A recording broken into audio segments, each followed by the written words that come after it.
Salve, salve, meus queridos! Segundo tempo da nossa aula de hoje de Educação Tecnológica e Midiática, a gente está conversando com vocês sobre liberdade de expressão nos novos meios de comunicação, tá?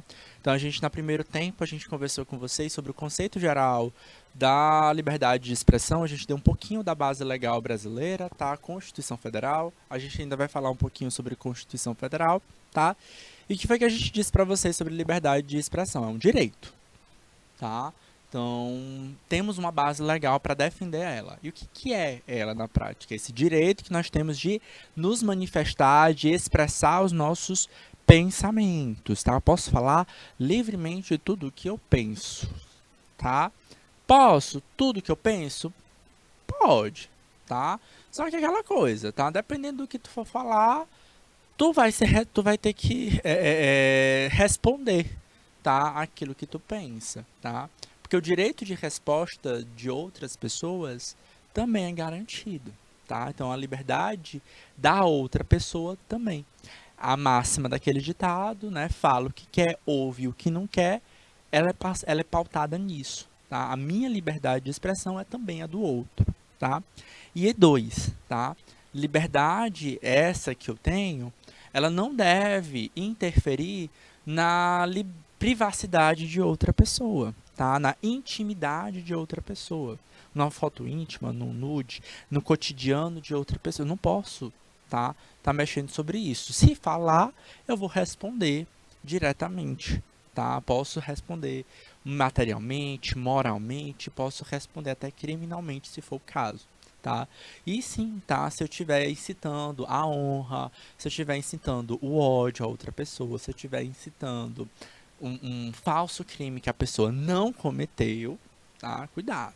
Tá? Eu posso dizer, né, que recentemente, por exemplo, fizeram um documentário, né? Na verdade tem vários, tá?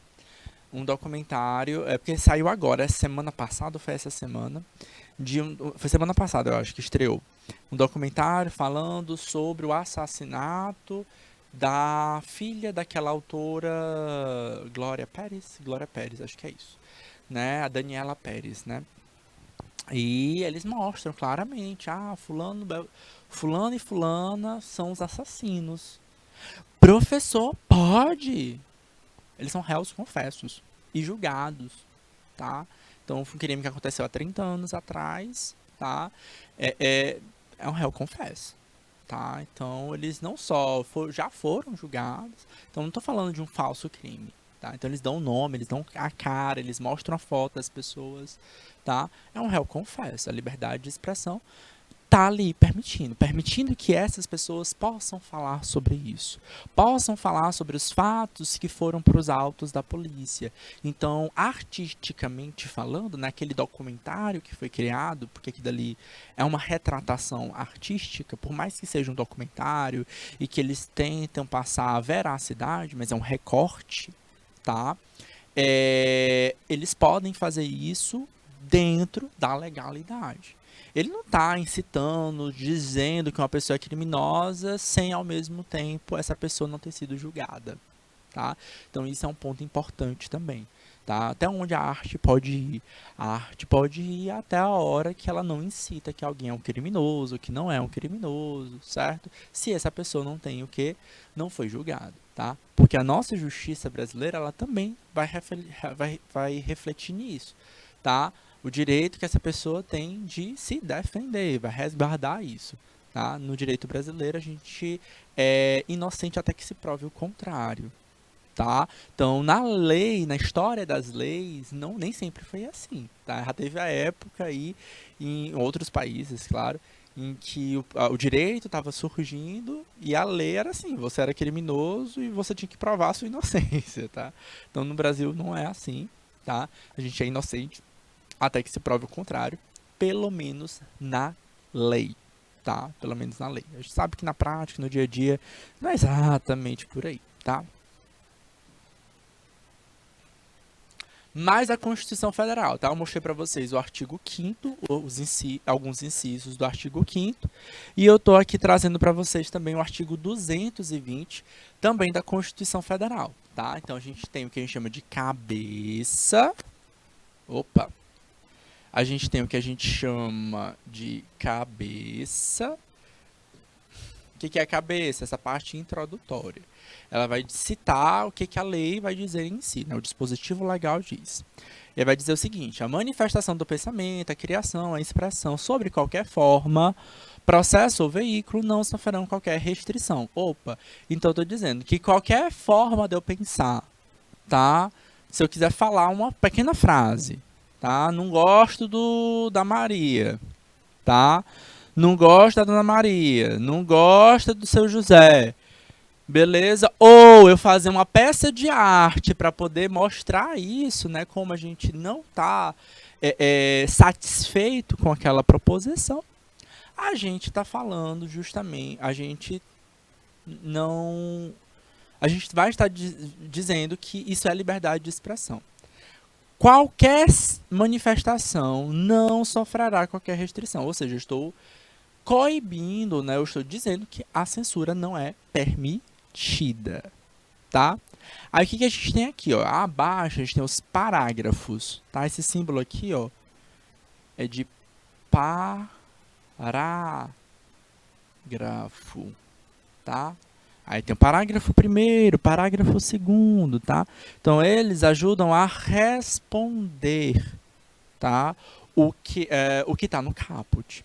Então ele vai dizer o seguinte: nenhuma lei conterá dispositivo que possa constituir embaraço à pena da liberdade de informação jornalística de qualquer veículo de comunicação, observando os dispostos nos artigos 5º, aí tem os incisos 4, 5, 10, 13 e 14. São os incisos que a gente falou bem no final da primeira aula, tá? São os incisos ligados à liberdade de expressão.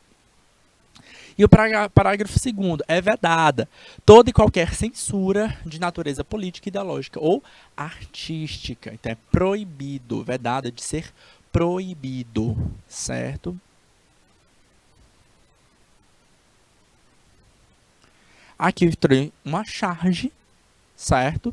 Para ironizar, tá? Charges são isso, são expressões artísticas que ironizam, tá?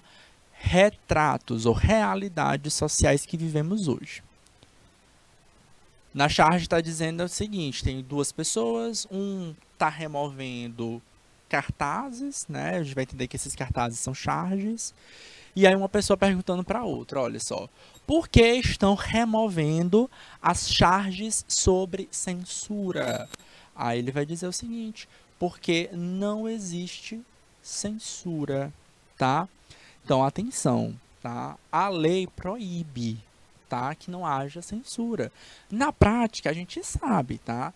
Que muitas coisas são censuradas, que muitas coisas não são divulgadas, que muitos dados não são divulgados, tá? Então, na prática, a gente sabe que vai existir censura e isso fere o nosso princípio da liberdade de expressão. Ok?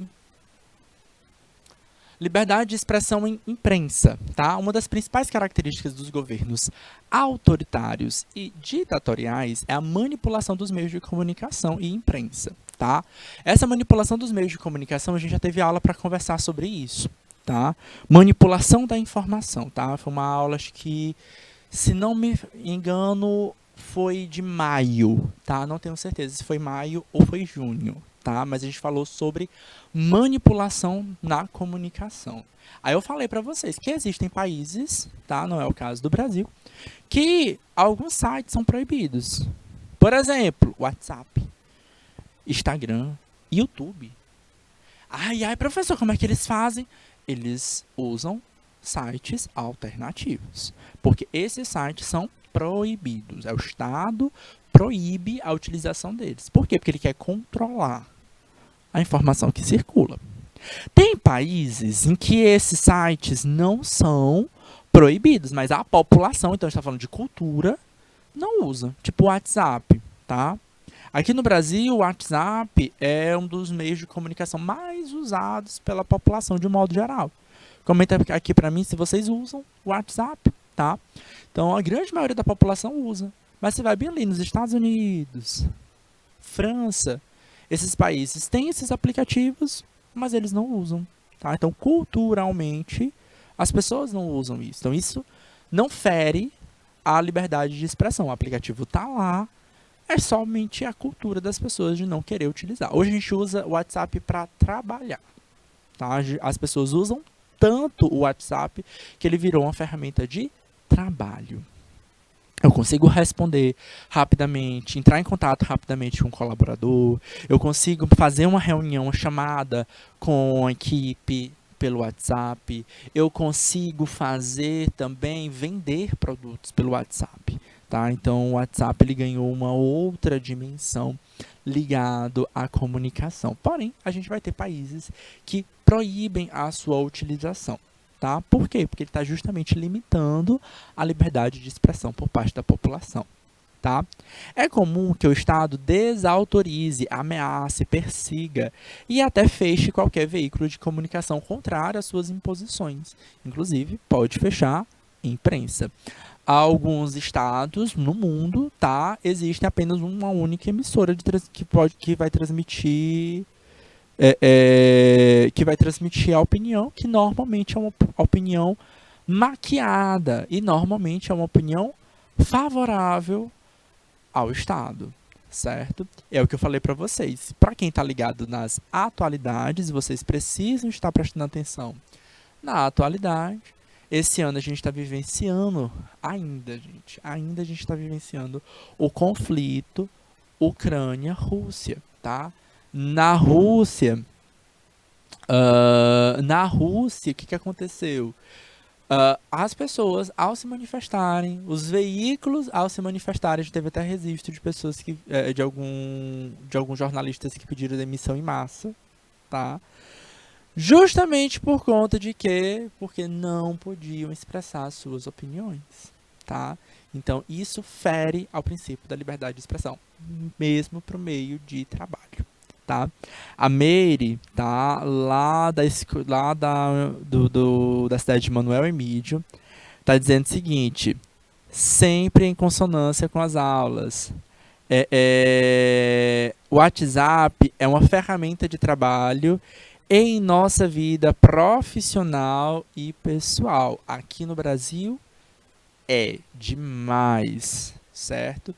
E faz parte, tá? Eu não gosto, mas aí a gente acaba tendo que estar naquele meio para poder conseguir trabalhar, tá? Então tem muita gente, por exemplo, que não gosta de Instagram, mas tá lá por conta de trabalho, porque eu preciso me manifestar, eu preciso divulgar os meus produtos, eu preciso... Então, como é uma questão cultural também, né, a gente utilizar essas redes sociais, o trabalho ele meio que entra dentro desse processo. Não é à toa, queridos, que vocês têm essa oportunidade de ter uma disciplina como essa, Educação Tecnológica e Midiática, que é para justamente discutir a utilização dessas redes sociais, tá? Há 10 anos atrás, quando as redes sociais estavam surgindo, tá? Mais de 10 anos atrás, há 15 anos atrás, quando as redes sociais estavam surgindo, ninguém imaginava que essas redes sociais iam ganhar uma proporção ou uma dimensão profissional. Então a gente não trabalhava isso nas escolas, certo? A gente era uma coisa 100% longe, afastada, né? A gente não permitia que o aluno pudesse utilizar o celular em sala de aula. Hoje a gente ainda vai ter algumas escolas que têm essa restrição, talvez seja o caso da escola que você esteja assistindo essa aula, tá?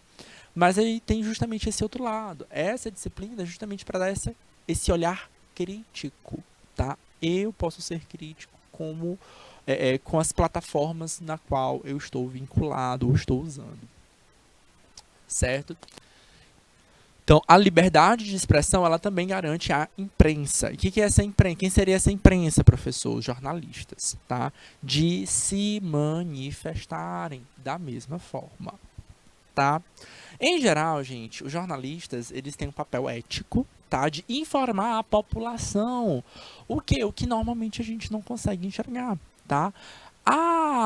O Estado, gente, eles vão ter os assessores de imprensa, tá? Então, tem a assessoria de comunicação, tá?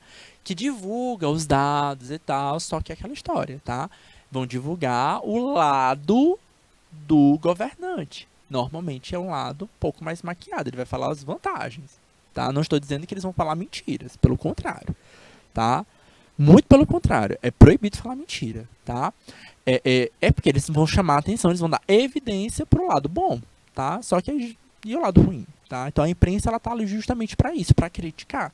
Ah, porque a imprensa ela só critica, mas esse é o dever dela, tá? Então os veículos de comunicação de um modo geral têm esse papel, tá? É de criticar quem tá no poder. Tá? Então, antes da gente reclamar, porque a imprensa está só criticando, ela só sabe criticar. Essa é a tarefa dela. Tá? E por que essa tarefa? Para informar a população o que está faltando. Tá?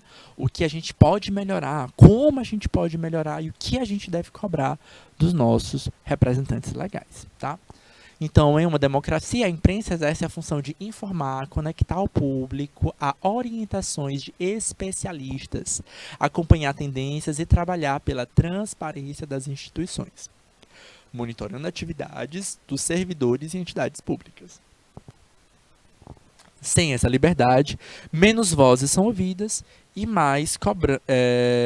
menos vozes são ouvidas e as ferramentas de cobrança quanto às ações do Estado ficam limitadas. A gente fica vendo uma bolha, né? A gente vive num Estado que não é bom e que não vai melhorar, certo?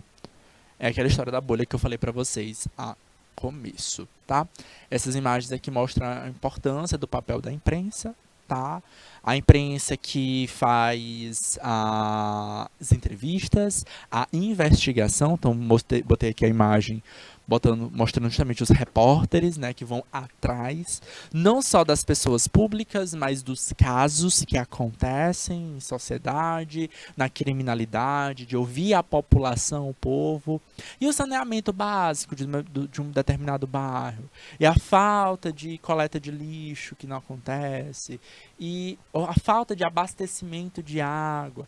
Então a imprensa ela vai a esses locais, tá? Então muitas vezes quem mora nos perímetros urbanos, às vezes a gente acha que está tudo bem, quando se a gente não olha um pouquinho para o lado, a gente esquece do lixão, a gente esquece da falta de assistência médica, saúde pública, por exemplo, a gente negligencia. Principalmente o tamanho do Brasil. No Brasil gigantesco, em questão espacial, mais de 200 milhões de habitantes, então é difícil a gente enxergar por todos, né? E a imprensa tem esse papel, tá? Na imagem do meio, né, a gente está vendo aí os debates, estão começando os debates agora, tá? Então, tá? Já tivemos debates para governador do estado do Piauí, mas aí a gente vai deixar para vocês assistirem, tá? Justamente por quê? Porque é um papel da imprensa, tá? Então, se é bom, se é ruim, eu tô vendo quem são os candidatos que são elegíveis, ok? Beleza? Então, eu não vou ficar esperando. Ali a gente vai ver como é que eles respondem, tá? E eu posso ser crítico. E aí, você, né? Eu vou dizer eu. E aí você vai se colocar nesse lugar. Eu, com base nos meus conhecimentos, com base nas minhas orientações, com base nas minhas crenças, eu vou escolher um candidato que realmente responda às minhas necessidades. Ok? Beleza? E por fim a gente tem uma imagem aqui mostrando que esse repórter, essa imprensa, ela vai ao lugar para informar. Tá? Então a gente está vendo aí a imprensa na guerra.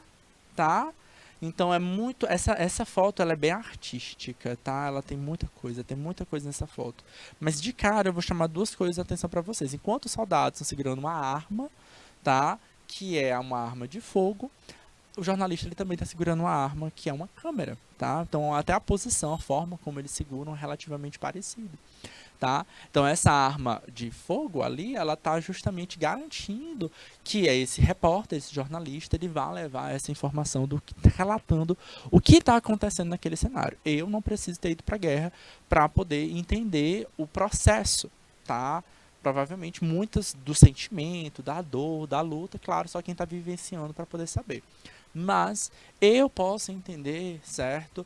O olhar, a dificuldade, os processos ligados a quem está vivenciando aquela realidade ali, inclusive os próprios soldados. Uma frase aqui pra gente, ó, as pessoas gostam do ideal de liberdade de expressão até o momento que começam a ouvir aquilo que não gostam que dissessem a respeito delas. Quando a gente escuta muito esse processo, a crítica da imprensa, tá? Tá ligado a isso, né? Então, normalmente, quando um desses aqui sai, deixa de ser um candidato e passa a ser o nosso representante, tá? Ele passa a ser alvo das críticas da imprensa, tá? E aí começa a falar, né? Ai, nossa, a imprensa é muito difícil, a imprensa é desleal, por que isso? A gente passa a ouvir o que a gente não gosta, tá? A nossa lei, a nossa Constituição Federal, ela proíbe que a gente faça censuras, tá? Para que isso aqui não aconteça, tá? Para que a represália não aconteça.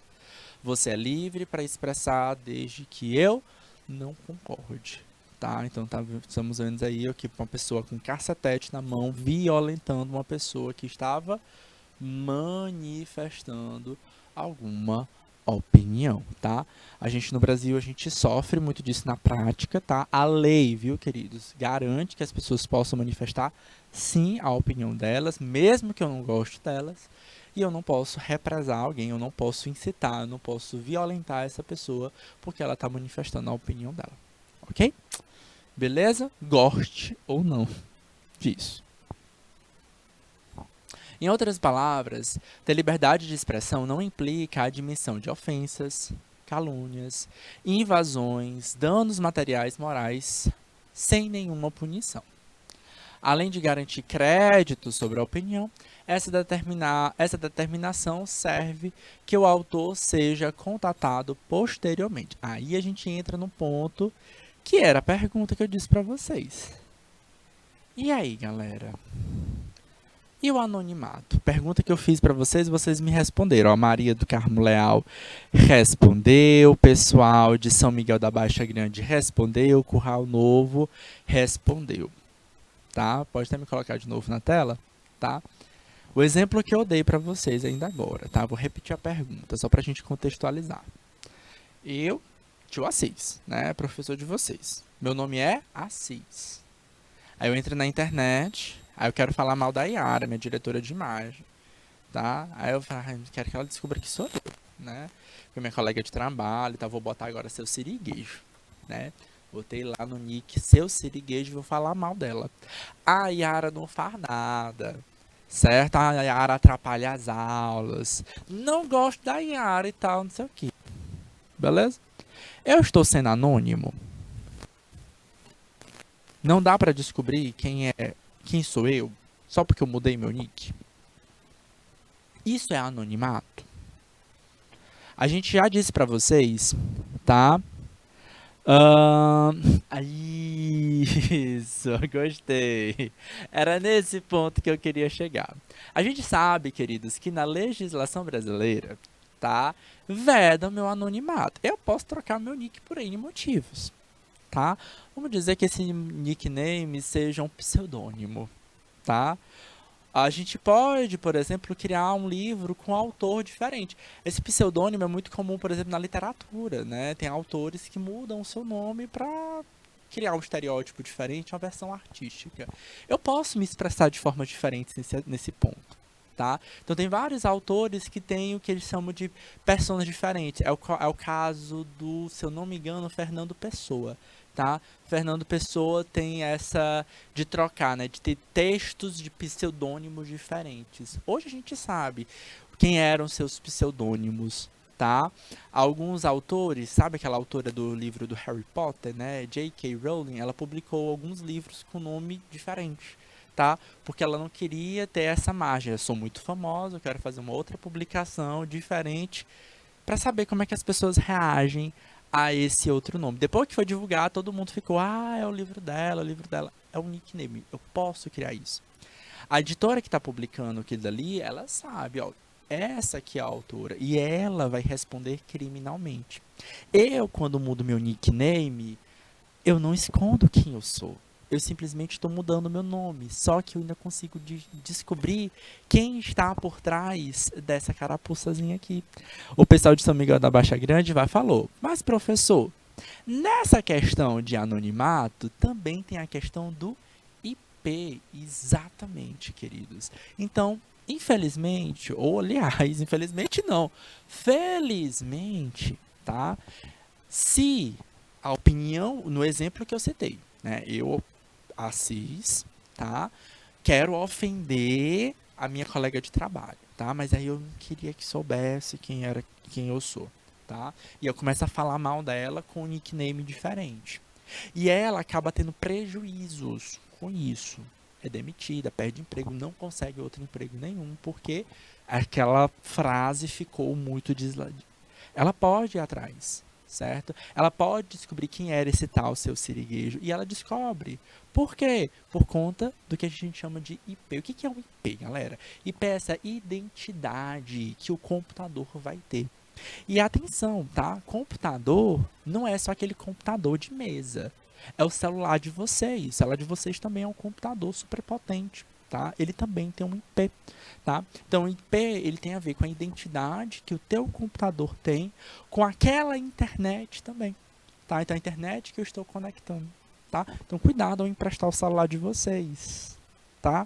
Porque se uma manifestação de ódio sai do celular de vocês de uma forma anônima, é o celular de vocês que vai ser detectado, tá bom? Então, muito cuidado ao emprestar o celular de vocês, tá bom? Então, olha só, a navegação anônima é uma propósito, existe no nosso celular, tá? Nos navegadores. Semana passada eu mostrei para vocês um navegador, né? Eu até falei para vocês, o navegador é um programa de computador, é um software do computador, tá? Que serve para a gente acessar sites, né? Tem um campo de endereço.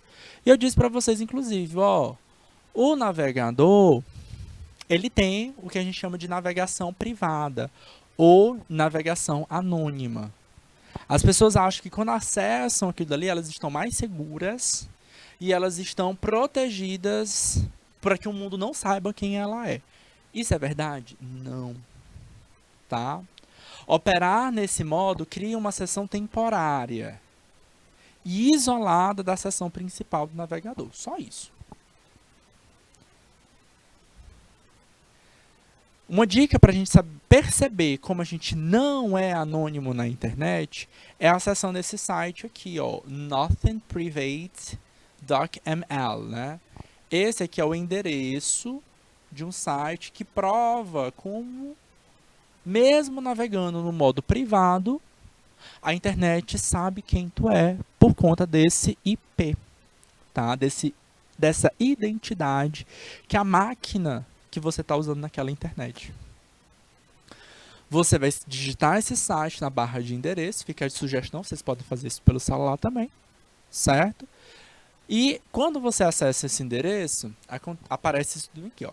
Não é um site brasileiro, tá? Então vai estar tudo em inglês, certo? Isso aqui é um navegador, tá? A gente tem vários navegadores. Normalmente no celular, se você tem um celular da Android, normalmente ele vem com o navegador Chrome, tá? Aí tem os 3 pontinhos no canto superior direito. Você vai clicar, vai aparecer uma barra de opções, ele vai dizer navegar anonimamente ou navegar de modo privado, certo? Aqui é um navegador de computador, tá? Aí, o que está acontecendo aqui, ó? Tem uma perguntinha aqui pra gente, ó. Em inglês, essa pergunta vai dizer o seguinte: você está anônimo? Você está anônimo? Certo? E aí ele diz assim, ó, diga aqui, ó, diz seu nome e veja a mágica, tá? Aqui foi que eu fiz, eu botei meu nome lá, Assis, e veja a mágica. Cliquei, ele mudou a página, e aí ele falou assim, acessa esse mesmo site, agora utilizando o modo privado, tá? Então agora abra uma janela privada, digite novamente o endereço. Aí o que foi que eu fiz? Eu fui lá e fiz. Agora ele já não perguntou se eu estava anônimo. Ele já disse, ele afirmou, mesmo eu acessando no modo anônimo. Estou circulando aqui, ó, para mostrar para vocês que o meu navegador aqui ele está no modo privado. Modo privado ou anônimo. E aqui, ó, o modo comum, que é o modo que não está privado. Na hora que eu acessei o mesmo site, tá? Mesmo no modo privado, ele já sabia quem eu era. Tá? Já disse, ó, you are Assis. Ele botou um ponto de exclamação. Por quê? Porque eu digitei antes que eu era o Assis. Se eu tivesse botado lá Bob Esponja, ele teria dito, você é Bob Esponja. Como é que ele sabe disso? Através do endereço de IP. E, gente, não é difícil fazer isso, tá? Não é difícil descobrir o endereço de IP, certo? Às vezes você manda um link para uma pessoa, se a pessoa clicar naquele link, você consegue descobrir rapidamente qual é o teu endereço de IP, tá? Independente se você está no modo privado ou no modo anônimo, certo?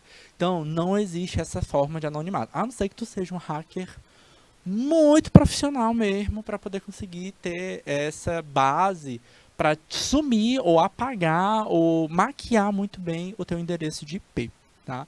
Mas o cidadão comum, que provavelmente é você que está assistindo essa aula, não vai poder se esconder. Então, muito cuidado ao divulgar os dados, informações, mudar, só mudando o títulozinho, achando que ninguém vai te conhecer. Descobre, tá? E se a tua ação é um ato criminoso, pode ser responsabilizado, ok? E professor, então para que vai servir o modo privado do navegador? Tá? Semana passada a gente conversou sobre segurança da informação. Não é uma forma de deixar o teu computador mais seguro, tá? Não é uma forma de deixar teu computador mais seguro. Porém, ele tem algumas práticas boas, tá? Então, por exemplo, vou precisar acessar o site, o meu e-mail, lá pelo computador da Yara. Eita, Yara de novo. Nossa diretora é demais. Só sobra pra ela, né? Mas aí, vamos supor que eu não confio de jeito na Yara. Sei não, hein? Mas aí, o que eu vou fazer? Eu vou acessar o navegador do modo privado. Por quê? Porque não fica salvo os meus dados. Tá? Então, vamos lá. Eu vou acessar o meu e-mail, vou digitar o meu e-mail, vou digitar a minha senha. Não vai ficar gravado, certo? Não fica gravado também o meu histórico, certo? Meu histórico de pesquisas. Então, quem usa computadores compartilhados no trabalho, por exemplo, é uma boa forma, tá, de você acessar os seus e-mails pessoais, tá? Os seus dados pessoais, porque os dados não ficam registrados dentro da máquina, ok? Então, quem precisa trabalhar em computadores que não são de vocês, a melhor forma de você acessar é computadores públicos, né? Nesse público que eu quero dizer de mais de uma pessoa, seria a navegar na modo privado, tá? Os teus dados não vão ficar gravados ali dentro, tá? E da mesma forma como ficam salvos, eles também não salvam o que eles chamam de cookies, tá? O que é o cookie, professor? O cookie, ou biscoito em inglês, tá? São metadados, tá? Que ficam armazenados no nosso navegador para induzir a gente a ver sempre a mesma coisa, tá? Então, por exemplo, todos os sites, hoje em dia, praticamente todo site tem algum campo que a gente chama de campo de propaganda, né? Aquela propaganda que aparece pra gente, ela é personalizada pra gente, tá? Então, aquela propaganda, ela lê os cookies que ficam salvos no navegador e ele vai entender, aqui é o computador da Maria Clara. A Maria Clara andou procurando celular para comprar.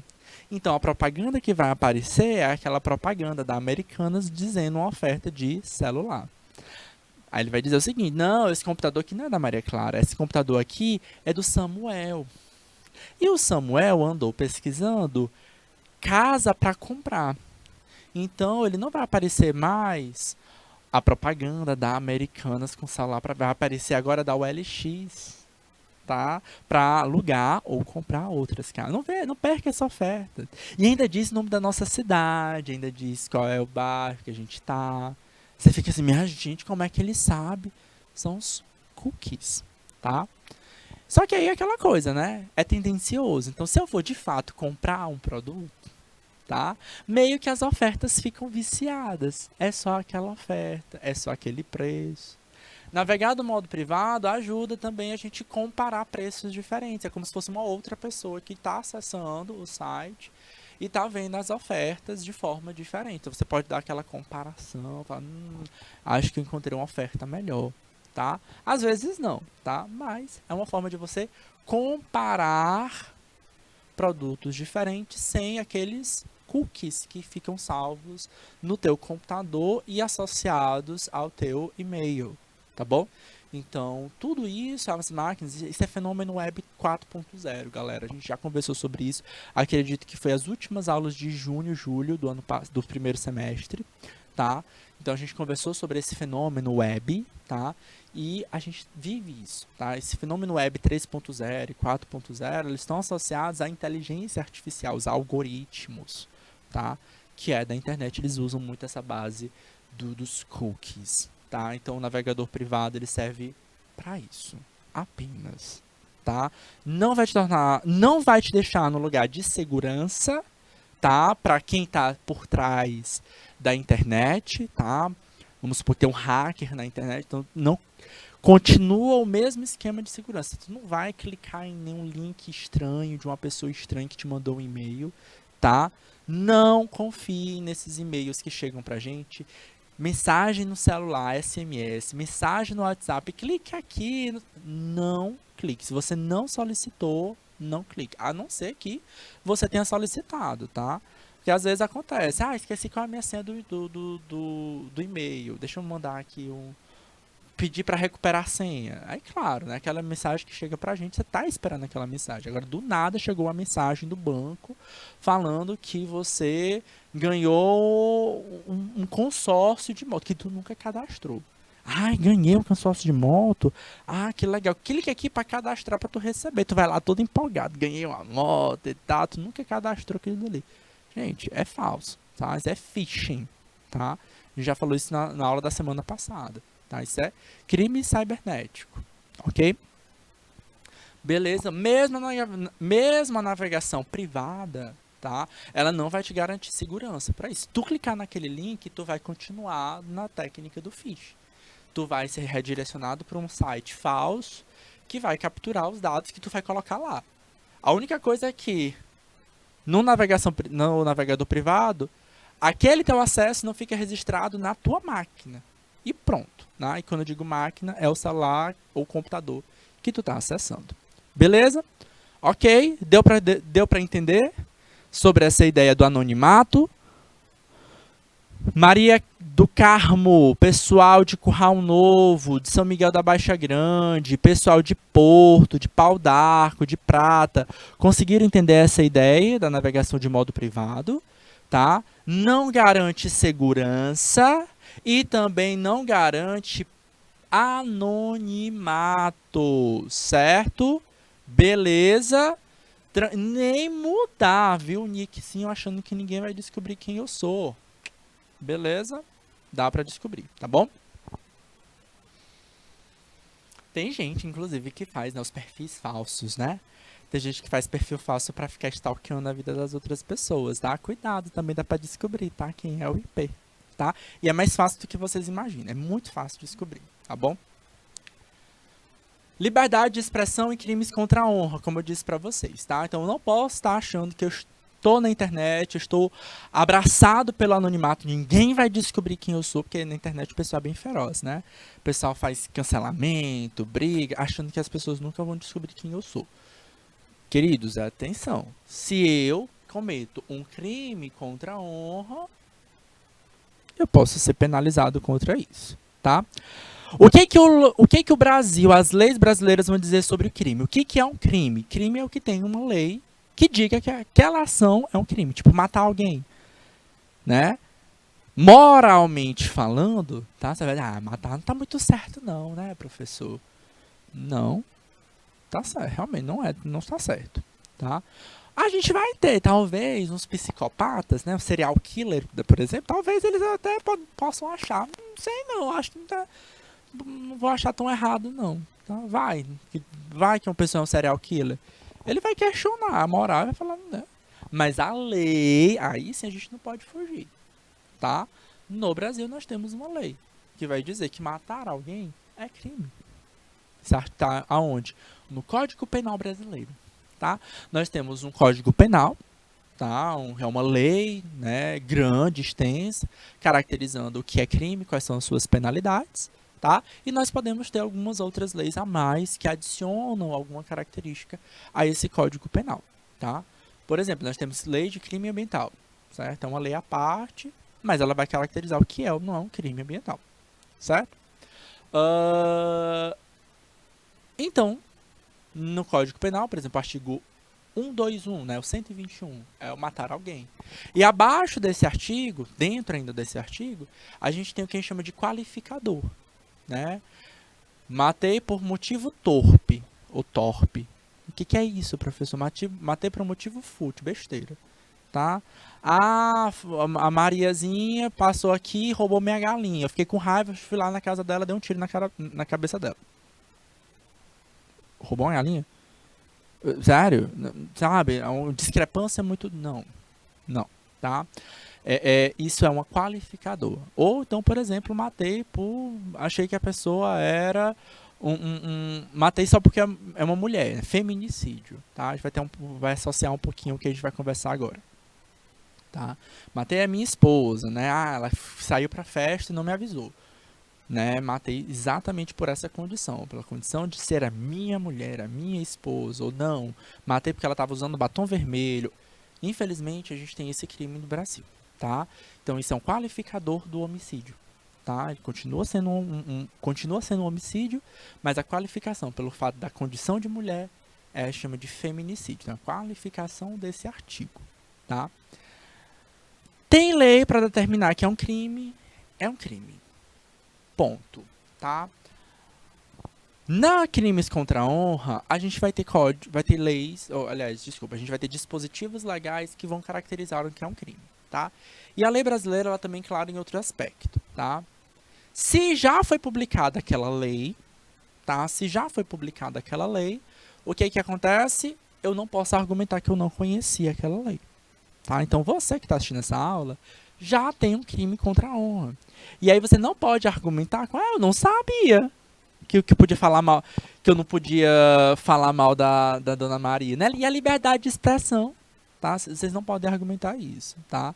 Tá em outra lei brasileira chamada LINDB, tá? Que é a Lei de Introdução à Norma, Lei de Introdução à Norma do Direito Brasileiro, LINDB, tá? Essa lei vai dizer o seguinte, que eu não posso excusar a lei, né? Eu não posso deixar de ser punido pela lei dizendo que eu não conhecia, certo?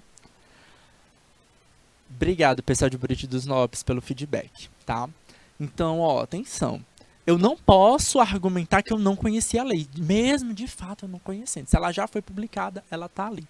É por isso que a imprensa ela é tão importante também, para que a gente possa conversar e discutir sobre essas ideias. E é por isso a importância dessa disciplina também, para que a gente possa conhecer que as minhas ações na internet também possam ser responsabilizadas, tá? Então, posso falar de tudo que eu quero? Posso, tá? Só que aquela coisa, dependendo do que eu for falar, eu posso ser responsabilizado. Então, primeira coisa, antes de falar, refletir. Eu preciso dizer sobre isso? Eu tô falando sobre outra pessoa. É problemático? Dá pra identificar quem é essa pessoa, tá? Dá pra... Eu tô falando uma mentira? Ou é só uma opinião, é só um achismo, tá? Então, eu preciso diferenciar muito bem, respirar muito antes de manifestar minha opinião. Muita gente vai cabeça quente falar mal das pessoas e tal e acaba não pensando direito, tá? O erro muitas vezes é cometido nesse processo. Direito de expressar não indica que haja imposição de limites éticos e morais. Assim, calúnia não é permitida. Calúnia é um dos crimes contra a honra.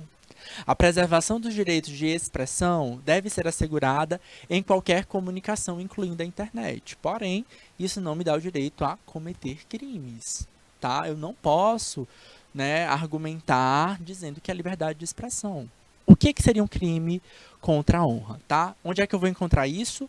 No Código Penal Brasileiro, tá? O Código Penal Brasileiro, ele tá bem aqui nessa fonte, ó. Para quem quiser acessar, você pode acessar dizendo Decreto-Lei número 2848. Essa lei foi publicada inicialmente em 1940. Você vai dizer, eita, professor, essa lei é muito antiga, né? Claro que depois disso, ela foi alterada várias vezes. Por isso eu dei o exemplo do feminicídio, tá? Então, por que eu dei essa ideia do feminicídio? Feminicídio é uma das leis que foi uma das leis mais recentes que foram colocadas, né, que modificaram o nosso Código Penal brasileiro. Tá? Então é claro que em 1940 não existia internet. Então é claro que algumas coisas tiveram que ser acrescentadas nesse Código Penal para qualificar crimes contra a honra também. Tá? São crimes contra a honra, tá? Que estão descritos no Código Penal brasileiro: a calúnia, a difamação e a injúria. Tá? O que é uma calúnia? Está descrito no artigo 138. Caluniar alguém imputando-lhe falsamente um fato definido como crime. Aí é o cuidado que eu tenho que ter. Ó. Falei na internet que a dona Maria roubou a minha casa. Eita, eu tenho provas? Não tem? Problema, tá? Imputando-lhe, colocando nessa pessoa o que? Falsamente um ato ou um fato definido como crime. Roubar alguém, certo? É um crime chamado roubo. Atenção, roubo é diferente de furto, tá? Eu vou deixar isso para as aulas de direito de vocês, que eu sei que vocês têm, tá? Roubo é diferente de furto. Se eu estou dizendo que a pessoa roubou, se ela roubou, então eu estou imputando nessa pessoa um crime. Eita. Tenho provas sobre isso? Não tenho. Pode gerar um processo? Pode gerar um processo. Certo? É o exemplo que eu dei para vocês ainda agora, tá? Recentemente, semana passada, foi lançado um documentário, tá? Do assassinato da filha da autora, né? Da autora de novelas, Glória Pérez, tá? E aí, inclusive, eles entrevistam várias pessoas, tá? Não chamaram, não convidaram os autores do crime. Até porque na interpretação do documentário, né, dos diretores, dos produtores do documentário, essas pessoas já falaram muito em outros lugares. Tá? Eita, professor, então eles estão falando de outra pessoa, da vida privada de outras pessoas. Ele pode? Isso não é calúnia? Nesse caso, não. Esse documentário está falando de um crime que aconteceu há 30 anos atrás, que já foi julgado e tem uma sentença que eles chamam sentença em trânsito julgado. Ou seja, o juiz bateu o martelo e disse culpado. Inclusive os réus são réus confessos. Eles afirmaram, fizemos isso, matamos mesmo a pessoa. Tá? Então, não é imputando falsamente um fato conhecido como crime. Certo? Matar alguém, artigo 121 do Código Penal, é um crime, e não é, mas só que não é falso. Certo? Tá lá. O crime foi julgado, foi sentenciado, eles tiveram sua sentença, cumpriram sua sentença, já estão livres, não sei qual a condição agora da liberdade deles. Tá? Outro crime contra a honra que a gente tem é a difamação. O que é isso? Difamar alguém, imputando-lhe fato ofensivo à sua reputação.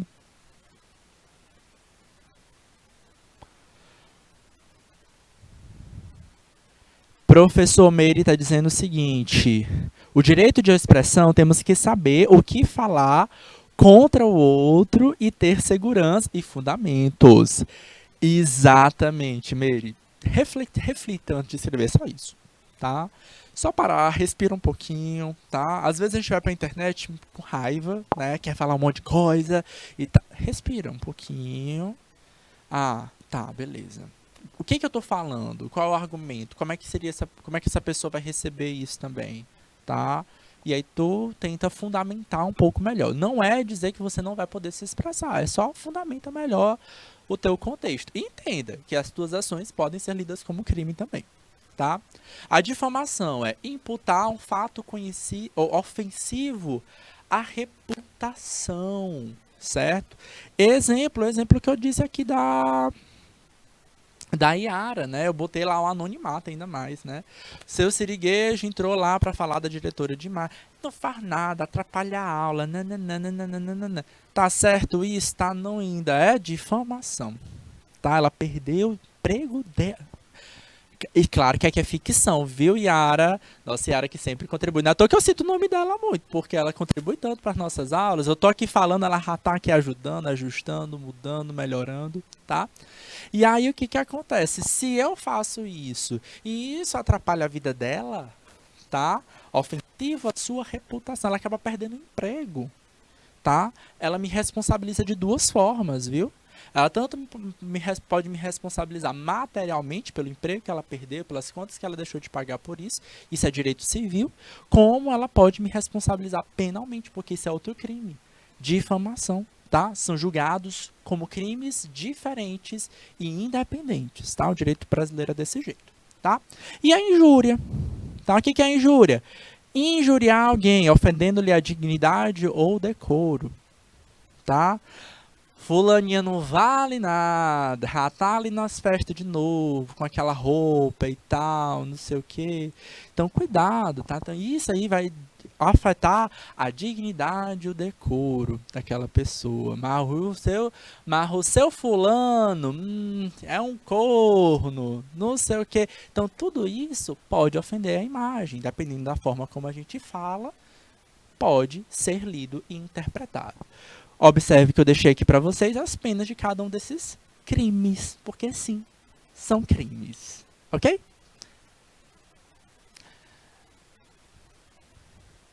E atenção, queridos, não sejam como o Pinóquio. Olha só o que a chat está dizendo aqui pra gente.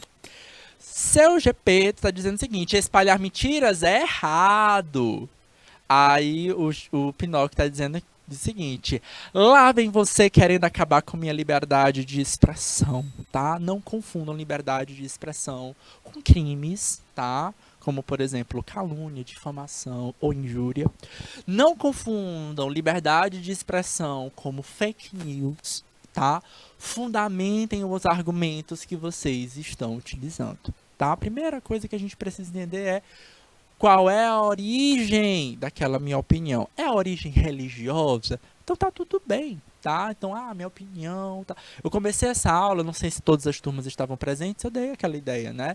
Eu não expressei minha opinião, atenção, eu falei, você pode ter uma opinião sobre o aborto, você pode ter uma opinião sobre a posse e o porte de armas, são coisas diferentes, tá? Se você não sabe qual é a diferença, pesquise, tá? A gente começa por aí, tá? Eu posso ter uma opinião sobre o uso, a legalização da maconha. Não estou pedindo a opinião de vocês, inclusive, tá? Então, cada um de vocês deve ter na cabeça de vocês. Eu sou a favor. Não, sou contra. Por quê? Tá? Coloque na cabeça de vocês só isso. Por quê que eu sou contra? Por quê que eu sou a favor? Qual a base que me fundamenta? Certo? E aí, claro, tá? Se eu tô com dúvida, se eu não entendo, vou pesquisar o que me baseia, tá? Então, tipo assim, eu sou a favor por conta disso, tá?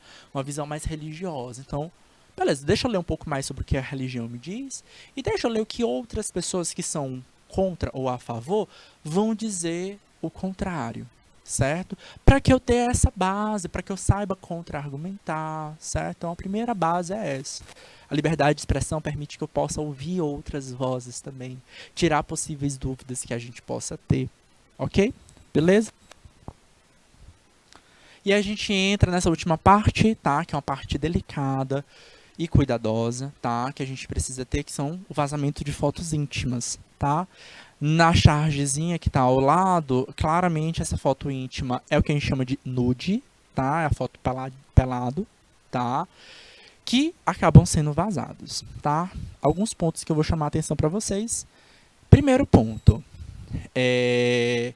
vocês como adolescentes precisam entender que vocês são menores de idade, tá? E divulgação de fotos íntimas é caracterizado como pedofilia, tá? Então não façam esse tipo de foto. Sou adulto, professor, posso fazer o que eu quiser. Ok, você pode fazer o que eu quiser, mas tome bastante cuidado, porque, infelizmente, a gente não pode confiar no outro, tá? A única pessoa que você vai confiar é em você mesmo, tá? A gente tem um crime que é muito comum aqui no Brasil, é o vazamento de fotos íntimas por vingança, tá? Então, eu vou até passar essa imagem aqui para colocar, acho que tá aqui, né? Onde é que tá? Aqui, ó, pronto, ó. A gente tem o que a gente chama de vingança, tá? Ó, o revenge porn, tá? Revenge é vingança, galera. E pornografia. Então seria tipo a pornografia da vingança, tá? O que que é isso? Mandei nudes pro meu marido ou pra minha esposa, tá? Então eu tô falando de adultos, tá? E aí a gente se separou. Aí o marido ou a esposa que recebeu aquelas fotos, que guardou aquelas fotos, vai fazer o quê? Vai espalhar, tá?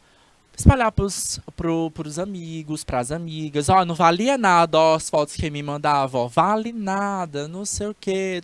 Isso é crime? Sim, tá? Onde é que a gente vai ver isso, professor? No Código Penal também, tá? Como eu disse para vocês.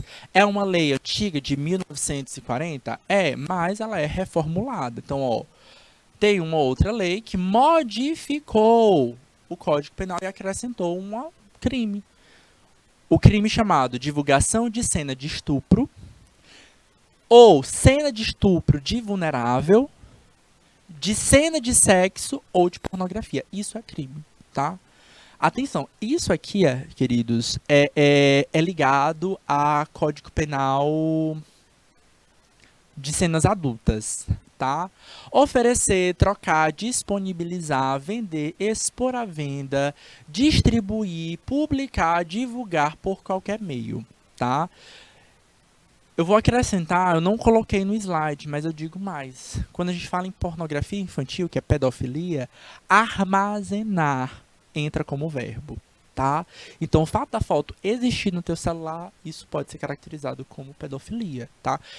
Isso é o que a lei está falando, tá? Então, não é a opinião, mas a pessoa não fez nada com... Não, certo? Mas a pessoa não criou a cena, divulgou, disponibilizou, transmitiu. Olha os verbos, são as ações que você vai fazer. Professor, mas não fui eu que fiz a foto. Tá errado, tá? Fazer a foto também, certo? Para poder justamente divulgar, isso é caracterizado como crime, tá? Como eu disse para vocês, que foi que eu falei para vocês? Isso aqui, ó, é o artigo, né? Artigo 218C, tá? Ele tem uma pena, tá aqui, tá? Beleza? Aí a gente pode, como eu falei para vocês, sabe o feminicídio? O feminicídio é uma qualificadora do homicídio. A gente tem qualificador desse artigo 218C, tá? Então, se eu faço essa divulgação por vingança, que é esse caso aqui, a gente tem o parágrafo primeiro. Então, isso aqui, ó, é o parágrafo. Esse símbolo aqui, gente, é de parágrafo. Parágrafo primeiro da lei, ou do artigo, né? Desculpa. Do artigo 218C. Do artigo 218C. Ele vai dizer o seguinte, que a pena é aumentada de 1/3 a 2/3 se o crime é praticado por um agente junto é uma pessoa que faz algo, tá? Que mantém ou tenha mantido relação íntima. É o ex-marido, é a ex-esposa, certo? É o ex-namorado, a ex-namorada, que tem aquela foto e fez o quê? Uma divulgação. Ok? Beleza? Sugestão que a gente faz é o seguinte, não vai vazar fotos que não existe, tá? Evita fazer, tá? Deixa de fazer. Se você é menor de idade, não faça de jeito nenhum, tá? Porque isso é crime, pedofilia, tá? Se você for maior de idade, sou livre e tal, não sei o quê, beleza, o corpo é seu. Sugestão que a gente dá é tenta tirar foto sem identificar parede, sem identificar quadro, sem identificar tatuagem, sinal, tá bom? Beleza? Queridos, a gente vai fechar o nosso primeiro bloco da manhã, tá? A gente vai entrar agora no intervalo e a gente vai voltar com vocês no próximo tempo com o projeto de aprendizagem interdisciplinar, mas só depois do intervalo às 9h20, tá bom? Quero agradecer a opinião e a participação de todos e até 9h20. Até lá, tchau, tchau.